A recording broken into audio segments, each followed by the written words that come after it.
할렐루야.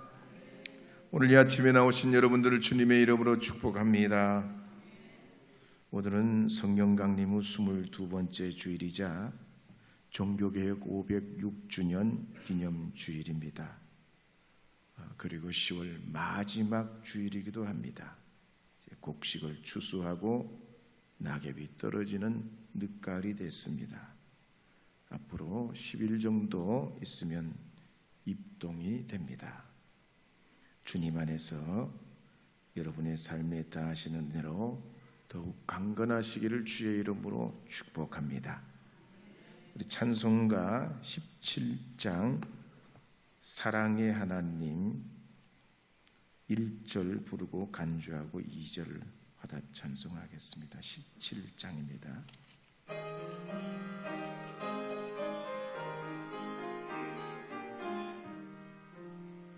사랑의 하나님 이곳에 계시네. 주 영광 이 성전에 가득히 넘치네.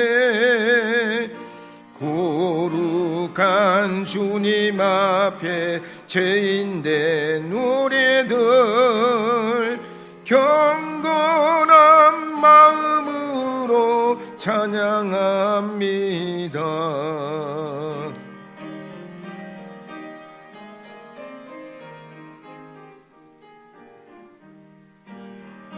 은혜의 예수님 우리 죄인하여 속죄의 큰 사랑을 이루어 주셔서 율법의 몽예에서 해방해 주시니 복음의 자유 누림 감사합니다.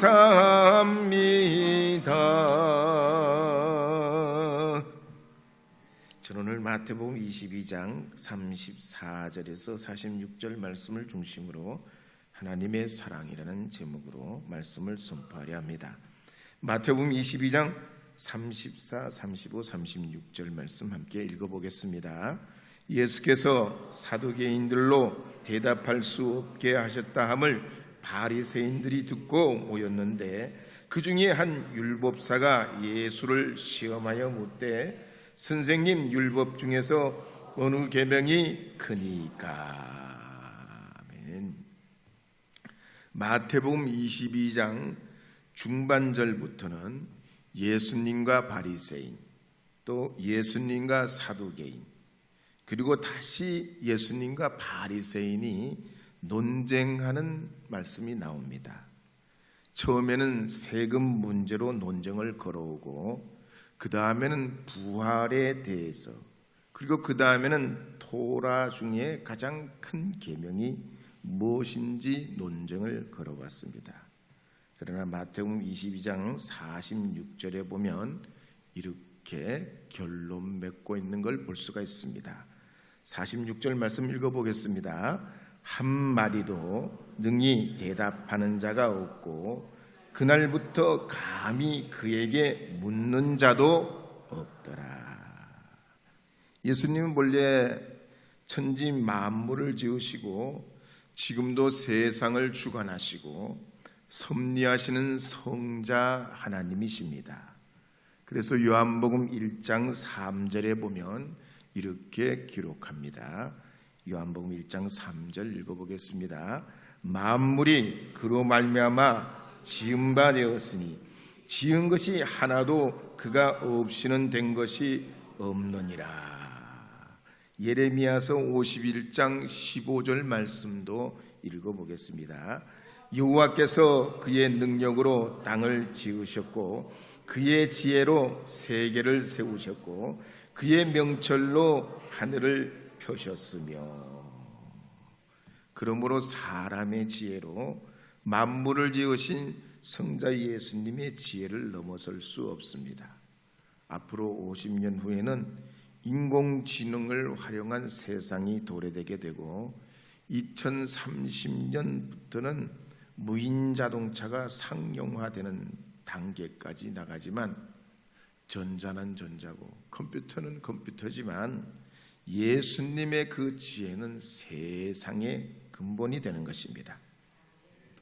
더욱이 최근에 영국 저널리스트 유한 하리가 쓴 도둑맞은 집중력이라는 책에 보면 캘리포니아 어바인 대학교 정보과학 글로리아 마크 교수가 연구한 결과를 인용했는데 사람들의 집중력은 3분 정도라 그랬습니다.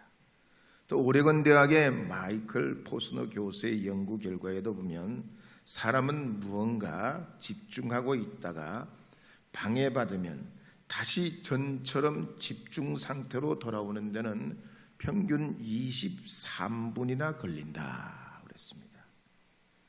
그런데 심리학자 미하일의 이론에 따르면 자기가 좋아하는 등산이나 미술이나 춤이나 이런 원하는 것들을 하게 되면 몰입도가 올라간다고 그랬습니다.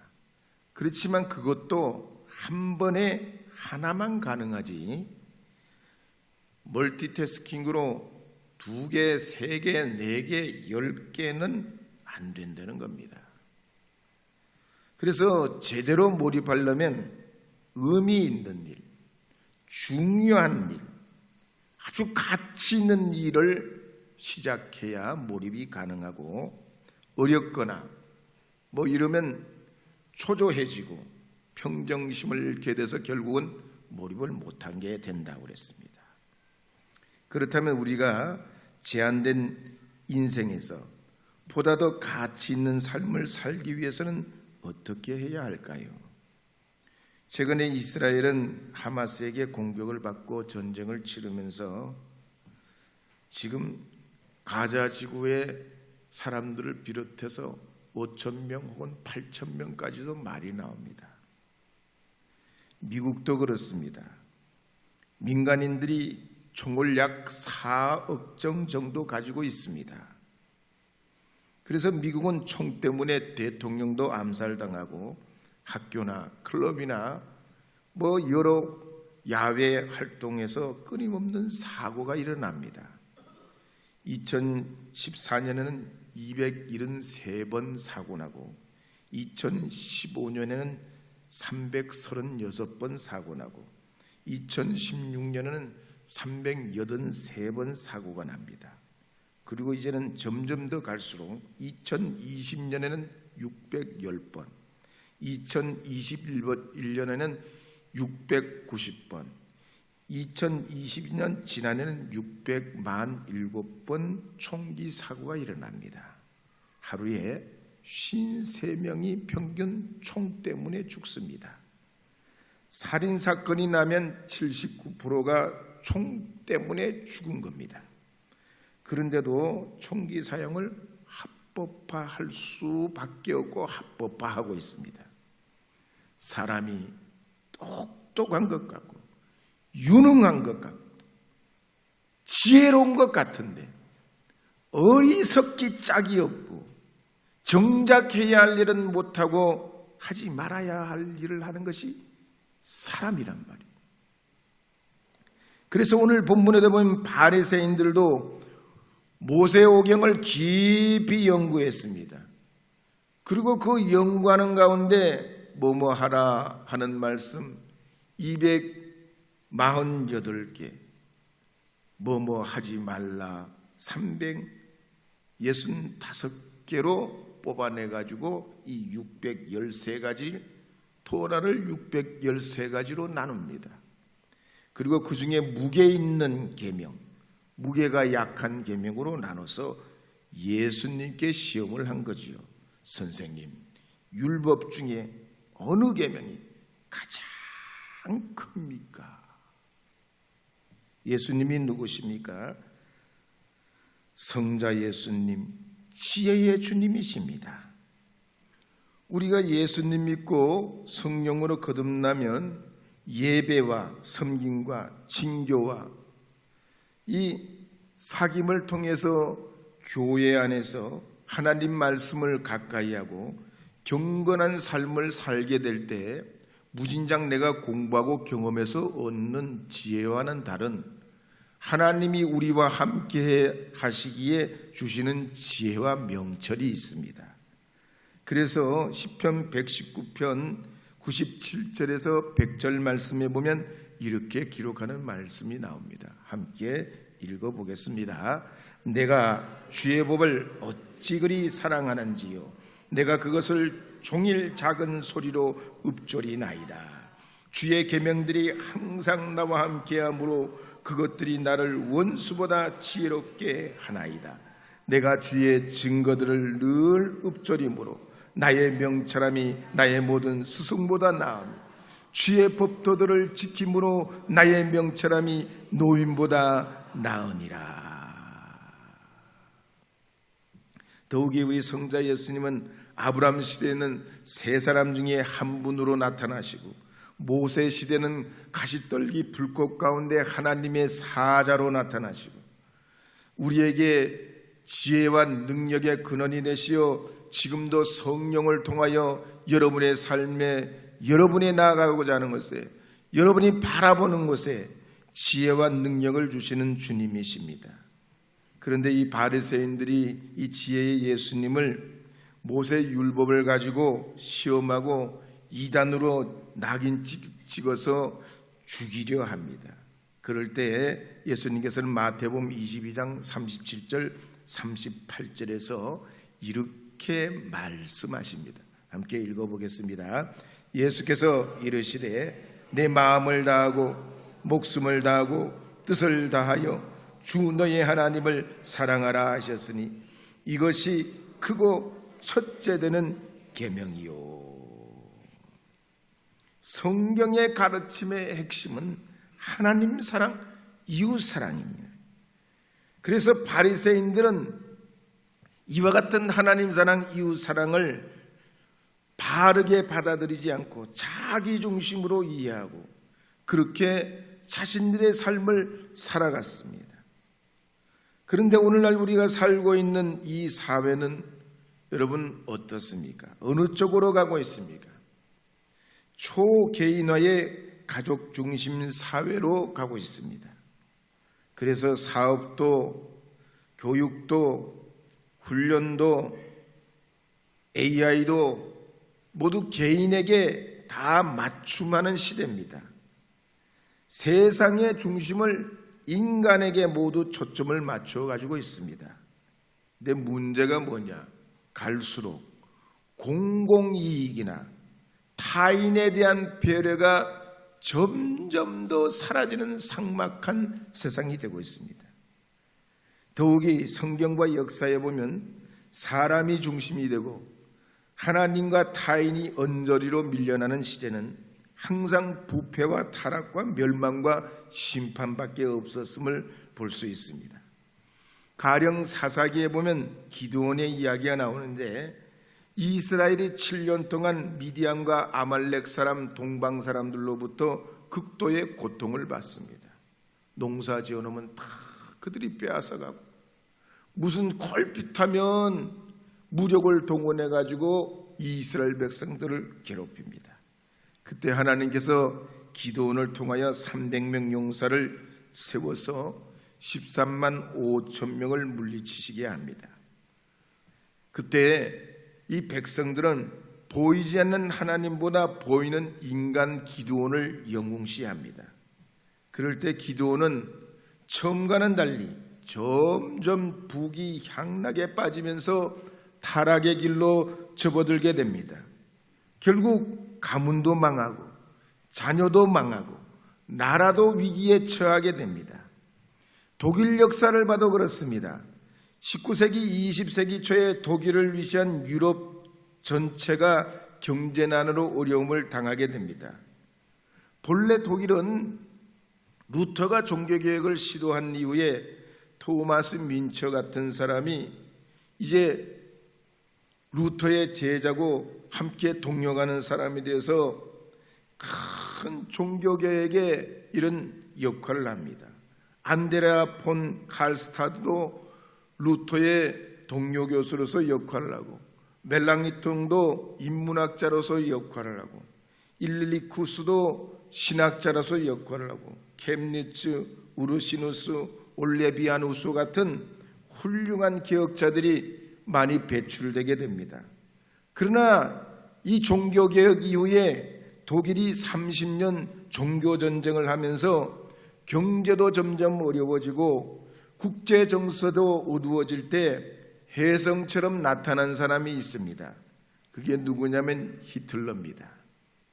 히틀러는 정치개혁을 하고 철저한 계획 경제로 나라 살림을 일으켜 나갔습니다. 그러자 독일 의회와 국민들이 이 히틀러에게 절대 권력을 부여해주고 영웅시합니다. 그러자 이 히틀러는 망상에 빠져서 유대인들 600만 명을 학살했을 뿐만 아니라 상상할 수 없는 일로 유럽 사회와 세계를 전쟁의 소용돌이로 몰아넣습니다.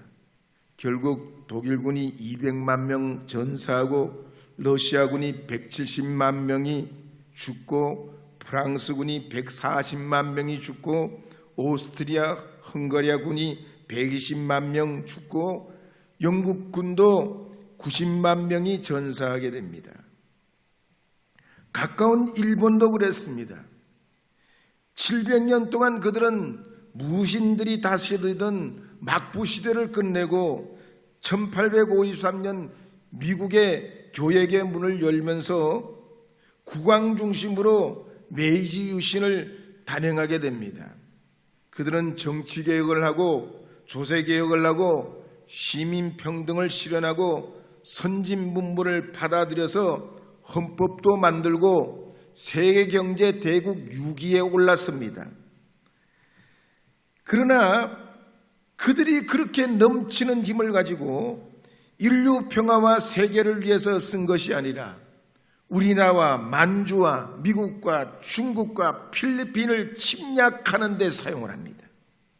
마치 창세기 6장에 보면 사람들이 번영번성하지만 하나님을 인정하지 않게 될 때 세상은 죄악으로 가득 차고 그들의 마음과 생각과 계획은 항상 악할 뿐이었다라고 하는 말씀과 일치합니다.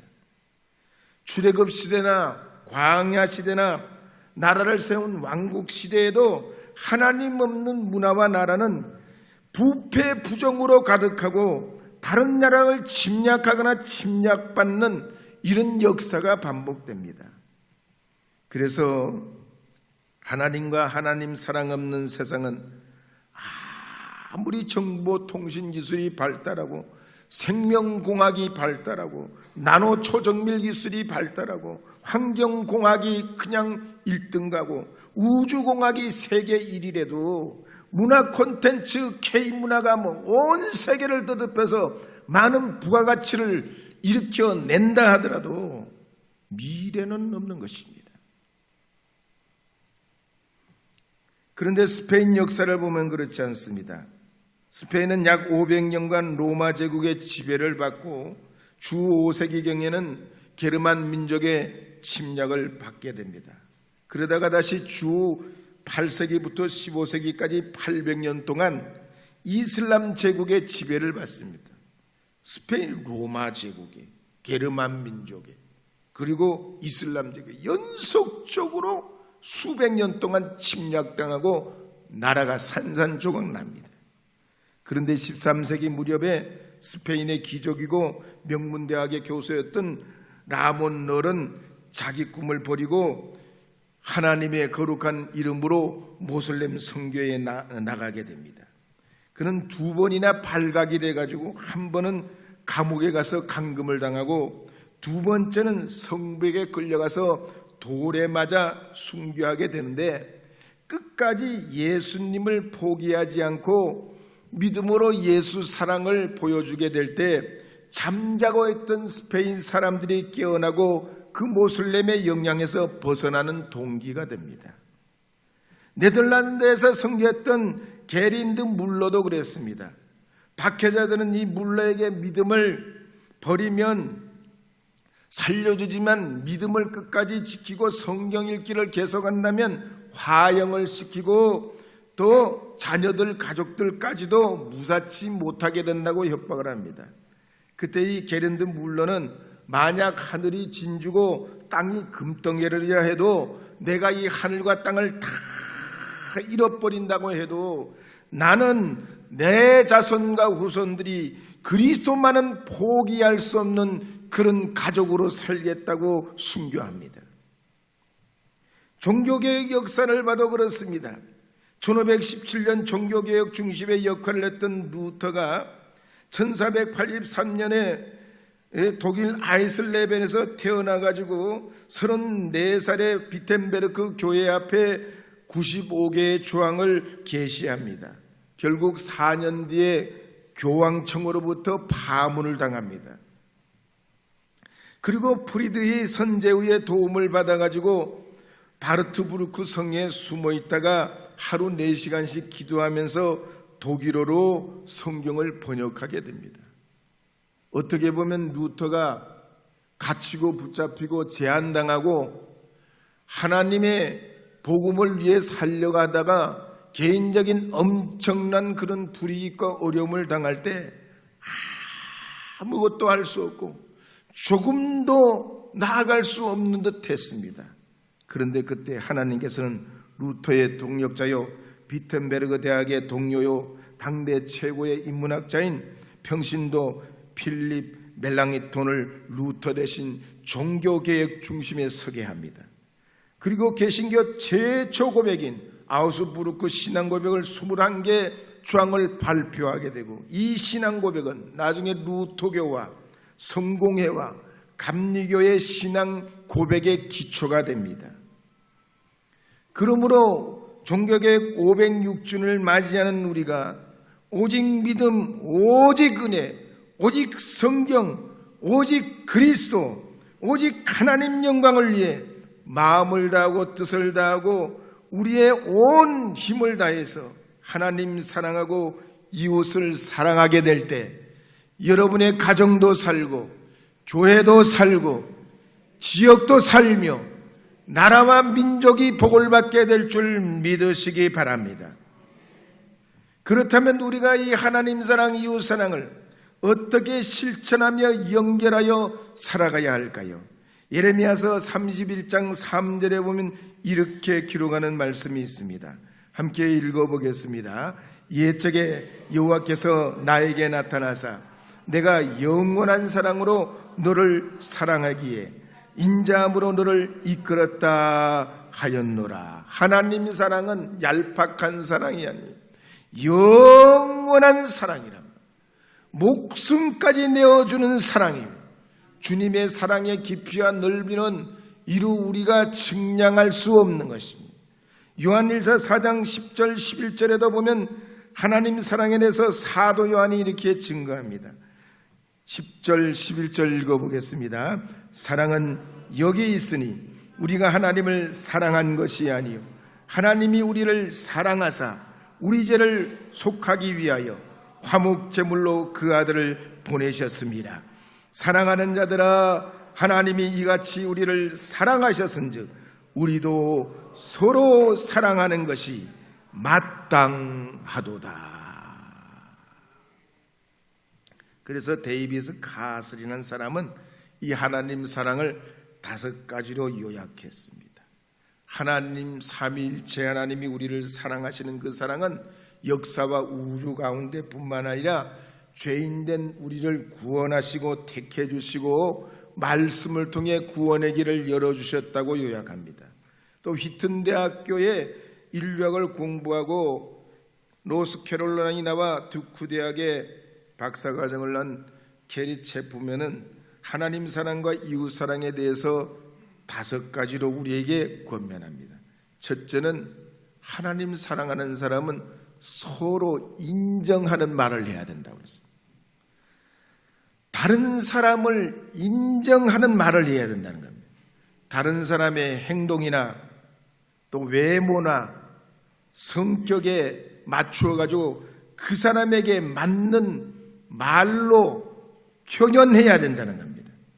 이런 말은 가문 봄날의 봄비처럼 그 사람을 시원케 하고 살게 하는 그런 생동력이 된다는 겁니다. 그러면 어떻게 우리가 인정하는 말을 할 수 있을까요? 한번 옆에 분에게 우리 한번 연습을 해보겠습니다. 참 옷이 잘 어울리시네요.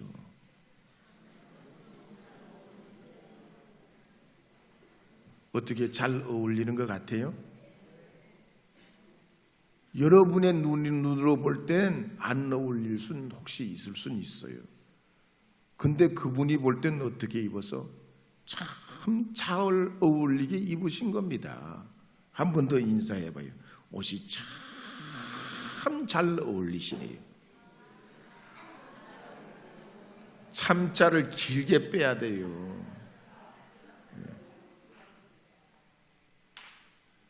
두 번째 한 번 더 연습을. 아시는 게 참 많으시네요. 칭찬해 주셔서 감사합니다. 격려해 줘서 감사합니다. 혹시 이런 말 들은데 기분 나쁜 분 계세요? 계시면 나와서 노래 한번 불러요. 우리가요, 인정하는 말, 내가 볼 때 그 사람을 평가하는 말이 아니고 그분의 입장에서 그분을 인정해 주란 얘기입니다. 그러면 우리가 하나님이 사랑하는 사람의 모습에 이런 걸 통해, 인정하는 말을 통해 우리가 예수 믿는 사람 참 다르네. 금암제일교회 다니는 사람이 역시 다르네. 그 교회 담임 목사님이 누구고, 장로님이 누구고, 지휘자가 누구요, 반주자가 누구요, 그럴 건 아닌 겁니까? 그렇죠? 그러니까 인정해 주시는 말. 두 번째, 함께하는 시간을 보내는 겁니다. 우리 하나님께서 위대하고 놀라우신 건 이 인류가 잿덩어리 가운데 있었지만 니들은 니고 너들이고 나는 나다. 그렇게 하시잖아요. 하나님이 창조한 세계를 어떻게든 보듬어 가시려고 하죠. 목숨 버려 주시기까지 우리에게 오시려고 하잖아요. 함께 하려고 하니까. 그 임마누엘의 하나님이. 여러분들께서도 하나님 사랑하신다면 가족과 이웃에게 함께하는 시간을 보내세요. 뭘 보내요? 시간을 함께 보내야 돼요. 마주보거나 대화하거나 산책하거나 외식을 하거나 함께하는 시간이 있어야 돼요. 함께하지 않으면 가족도 아니고 형제도 아닌 거죠, 사실. 그래서 여러분 이 10월 마지막 이 한 주간 꼭 함께하는 시간을 보내시길 바랍니다. 세 번째로 하나님 사랑하는 사람은 어떻게 해야 되냐? 선물을 드리세요. 뭘 줘요? 선물을 드리세요. 하나님이 당신을 내어주신 것 같이 사랑의 선물이 필요합니다. 선물을 세상에 싫어하는 사람은 없어요. 왜? 선물 속에 사랑이 담겨 있기 때문이지요. 꼭 비싼 게 아니래도 진심으로 사랑을 담으면 길에서 주운 돌도 선물이 돼요. 그러니까 여러분 꼭 말씀만 하시지 말고 뭘로요? 선물을 꼭 하세요. 특히 남편 되는 분들은 꼭 기억하세요. 예? 남편 되는 분들만 아멘 해보세요. 역시. 근데 우리 앞에 장로님이 제일 크게 아멘 하셨어. 지나고 보니까 얼마나 그게 마음에 맺히시냐. 여러분 꼭 남편 되시는 분들은 선물하세요. 한 번 더 아멘. 그다음 네 번째는 사랑은 봉사라고 그랬습니다. 수고해가요. 사랑하는데 수고가 따라야 된다는 거예요. 요리도 해주고 병원에도 같이 가주고 강아지도 산책시켜주고 시험 공부를 하면 간식도 준비해주고 차에 시동이 안 걸려. 그럼 내가 가면 정비사도 아니지만 가 봐주는 거지요. 차는 정비사가 고치는 게 맞지만 차에 대해서 전혀 모르지만 차가 고장났어. 시동이 잘 안 걸려. 그러면 어떻게 돼? 모른 체 하고 있으면 그건 사랑이 아니라는 겁니다. 가봐요. 어디가 그러냐. 가보자 말이지. 그렇게 수고하고 봉사하는 것이 이것이 사랑이라는 얘기입니다. 그래서 여러분 자제분들도 가족들도 어딜 다녀오시면 꼭 마중을 나가세요. 뭐 하시라고요? 물론 특별히 마중을 못 나가시는 형편이면 어쩔 수 없지만 그러면 전화라도 하시란 말이에요. 잘 다녀오셨냐? 잘 댕겨왔냐? 무슨 일이 없었냐? 꼭 그렇게 여러분 봉사하시고 수고하는 것이 있어야 됩니다. 함께 걸어가지고 함께 와주고 함께 들어주고 이것이 사랑의 표현이지 사랑한다 이 말로만은 사랑이 아니란 얘기예요. 다섯 번째로 스킨십입니다. 보통 스킨십 그러면 남녀의 스킨십만 생각을 많이 합니다. 그러나 우리가 태어나면서부터 우리는 엄마 아버지 품에서부터 스킨십을 받아왔어요. 그래서 응아해도 엄마 아빠가 얼른 봐주고 말이죠. 그 더러운 그냥 지저분한 것도 말이 닦아주고 씻어주신. 그래서 그렇기 때문에 아기는 엄마 아빠만 보면 행복합니다. 무조건 행복해요. 안심이 돼요. 평안해져요.